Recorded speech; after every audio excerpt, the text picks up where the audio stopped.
Well, you must be wondering why it took us so long to cover WandaVision. Well, let me tell you, I was on a vacation, one, and by the time I was out, Snyder Cut was out.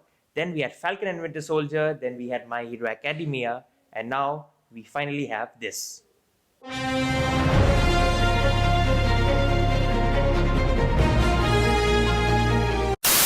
Now, enough of that, and I digress from the actual topic.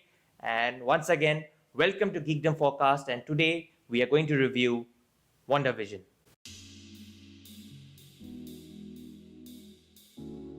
We had done a video on WandaVision around January, and over there we did talk about what was going on, what could happen in the future, and let's be honest, we were mostly clueless like everyone else. But fret not, it's been a month since WandaVision is over, and let's just see if this really did live up to the hype or did it squander to its own lofty expectations. I had to watch the series for a second time because while I was initially hyped for the show, I was a little, I won't say let down, I just felt that the ending was a little safe. So to make sure that I give this review an honest review, I watched it again with a lot of time, with a lot of effort, so that we can finally see how good or bad or ugly or whatever this show really is. Well, let's talk about what works in the show. Number one, which I really liked, was that they were addressing the blip. In Spider-Man Far From Home, I really didn't like the fact that things were just okay. I mean, these guys are going on a school vacation or a school trip or whatever, field trip, and then everything is fine. But I like the fact that WandaVision is taking place 2 to 4 weeks after the blip, after everyone has come back. And I like the fact that there has been severe repercussions of what Thanos did. And that is, they have actually shown what is happening after that mega event. And in this show, they tackle about the emotional impact most people went through. The second bit, it is basically a story of grief. If you strip away all the magic and the horror and the supernatural element and whatnot this show claims it is supposed to be about, it is a story of grief and how Wanda is trying to overcome the grief, her journey in her own WandaVision, without sounding too cliche. And many have stated that Wanda is perhaps one of the most vulnerable, or the one who has gone through a lot of trauma. I mean, she lost her parents, she lost her brother, she saw the death of Vision twice, and let's not forget about Thor as well, but I digress. We need to understand that Wanda here is at her most vulnerable point, and I like the fact that an Avenger is being humanized, and how we are able to understand what really is going on with her. She is very vulnerable at this point, and she was in the most desperate moment, and when she goes to Westview, and where it was supposed to be her so-called retirement home, she finally loses it and creates her own reality. So I like the fact that the entire emotional journey, the emotional trauma, the grief, the story of grief, that is well explained.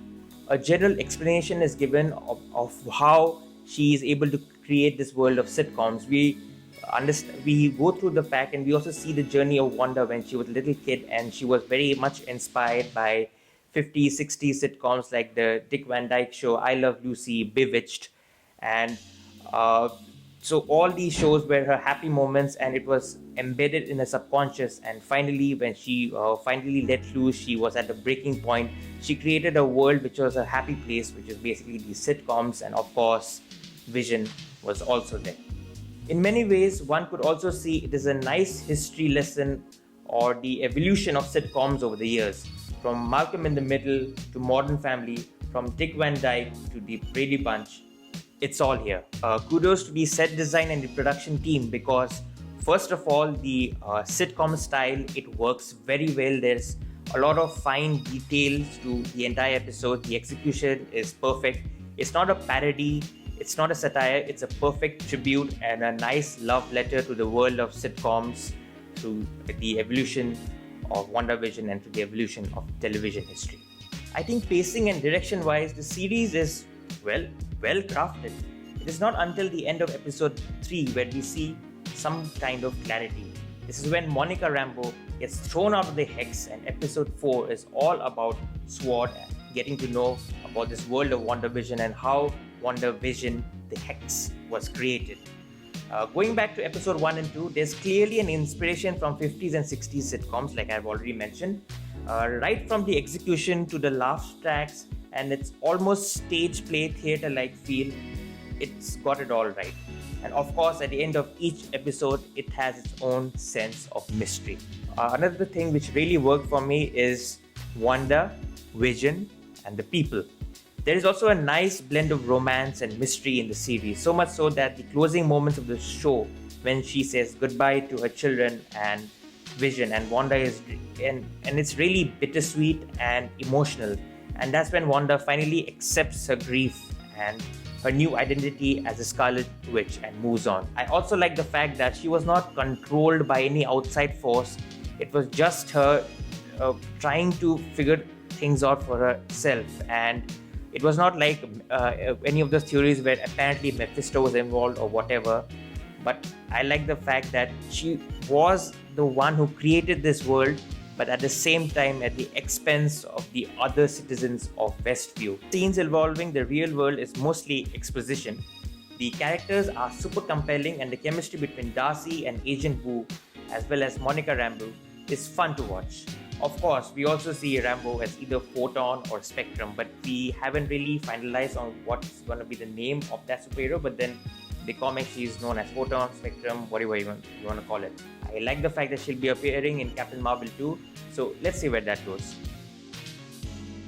Okay, let's talk about what does not work in the show. First of all, it was kind of a drag initially. I mean, it did get my attention, but then there were points where I felt very anxious while watching the series. Not because I was engrossed that much. I mean, I was engrossed, sorry, but then I was anxious because I wanted to see what's going to happen. I just felt like forwarding the show and just wanted to getting to the bottom of it. So, and also some of the first two episodes felt very short and didn't really fit the overall plot. One of the reasons why there was so much of theories and why people were so invested in this show, because they felt WandaVision is the catalyst for Marvel's future, meaning that this could be the jumping point for where Phase 4, Phase 5 or Phase 6 is going to go. Maybe it's the introduction of a new villain, maybe it's the introduction of reintroduction of someone else. But I don't think so we can criticize the show for the fact that it didn't pander to fan speculation and theories. Well, if you strip all that away, it, like I've said, is mostly a story of grief.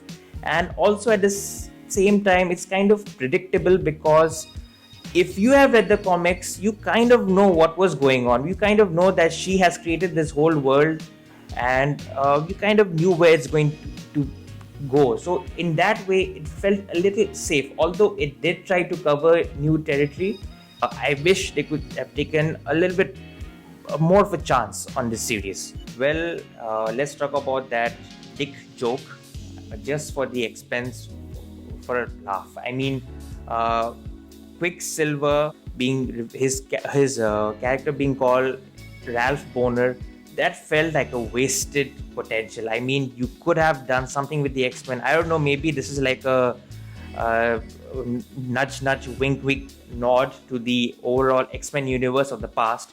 But it would have felt nice if there was some kind of mutant connection. And this stunt that they pulled, it kind of reminded me of that Iron Man 3 Mandarin scene where the character is revealed to be just a stage actor, and I just felt that it was a little wasted, and just for a joke, I did not like that.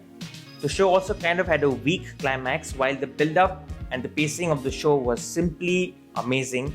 At the end, I was a little let down by how the final battle or the third act went through.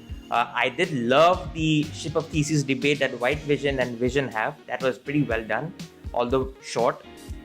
I would have liked it had there been more stakes involved, had there been a little, had the final act have been a little bigger and huge. But no complaints about CGI and all that, because yes, Marvel has invested a lot of money and you can't complain about hokey CGI and all that, etc. But yes, the climax didn't really live up to the overall series progression. Now let's talk about rewatchability.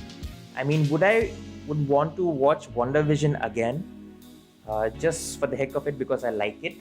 Believe me, the show is pretty decent, but I wouldn't want to watch it again from episode one because again it can be kind of dragged. Not because we know the plot, because I have watched movies so many times because I just liked it. But then I wouldn't watch it again. I would just watch episode 5 and episode 8, especially episode 8, which talks about Wanda's origins, which was very well done. I would want to watch that, but I don't think so. I'll binge on this series. WandaVision was never supposed to kickstart the phase 4 of the MCU. It was always supposed to be Black Widow. But due to the COVID pandemic, that honor went to WandaVision. Initially, I was a little hyped and I was excited for where the show could be because of all those rampant speculations and theories. But I'm not gonna uh, get on this show or not give it a good rating or somewhat like that because of it didn't pander to fan expectations. In the end, this is a decent show. It's a nice show.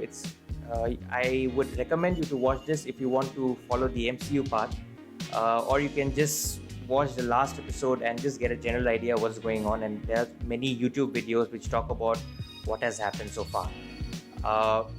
Once again, I would give this show a rating of a 7 out of 10, mostly because it's a wonderful story of grief and how everyone processes that grief in their own way, and how people can be vulnerable, and that was very well done.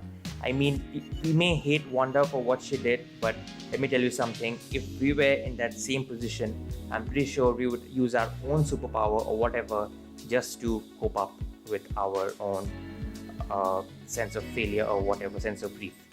Just like Barry going back in time and saving his mother and creating Flashpoint. This is, I wouldn't call Wanda's Flashpoint, but Wanda's own WandaVision. Alright guys, that's it for today. If you do like what we are doing, hit us a like and do subscribe, and don't forget to share. And hey, Mortal Kombat's coming out, so we're gonna review that. And of course, Falcon and Winter Soldier is also ending, so we're gonna get that as well. So see you guys later.